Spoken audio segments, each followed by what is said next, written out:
आपने भी ये नहीं कहा कि बड़ा गांव में आप क्यों नहीं घुस सकते, आपने भी नहीं रोका। जो नियम बड़ा गांव के लिए है वही नियम कल्याण बिघा के लिए भी है। ये अलग नियम का है, बता रहे हैं। मुझे कह दीजिए सर, कल्याण बिघा में हम क्यों नहीं जा सकते ये बता दीजिए, और कुछ नहीं। हमको लिख के दे दीजिए। मैं क्या कह रहा हूँ, आप समझ लीजिए ना लिख के दे दीजिए, यही बात। समझ लीजिए ना लिख के दीजिएगा ना। आपने फिर वहाँ क्यों लिखा था, फिर जैसे श्रम कल्याण में आपने परमिशन लिया। यह सभा है वहाँ, हाँ तो सभा है तो आप वही करिए ना। तो क्या है आप पीछे गाँव में आप नहीं रोक दीजिएगा, आप रोक दीजिएगा।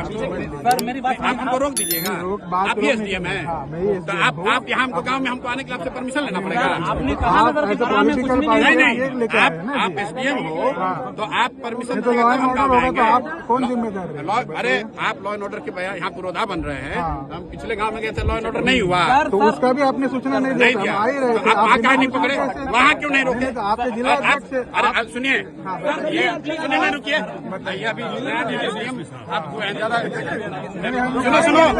सुनिए, मुख्यमंत्री के जिला में एसडीएम हो गए हैं तो राजनेता मत बनिए, हम नहीं बन रहे, मत बनिए, बन रहे हैं।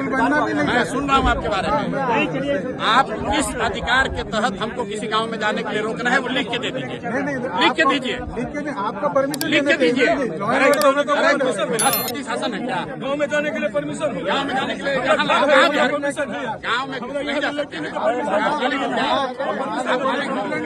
आप मालिक हो, दिखाइए कंप्लेन। अरे भाई पूछ लीजिए। नहीं नहीं, दिखाइए कंप्लेन। दिखाओ कंप्लेन, बिल्कुल। मैं आपसे बहुत इज्जत से बात कर रहा हूँ, दिखाइए कंप्लेन। हम रोज पूरा बिहार में घूम रहे हैं, आपसे पूछ कर नहीं घूमेंगे।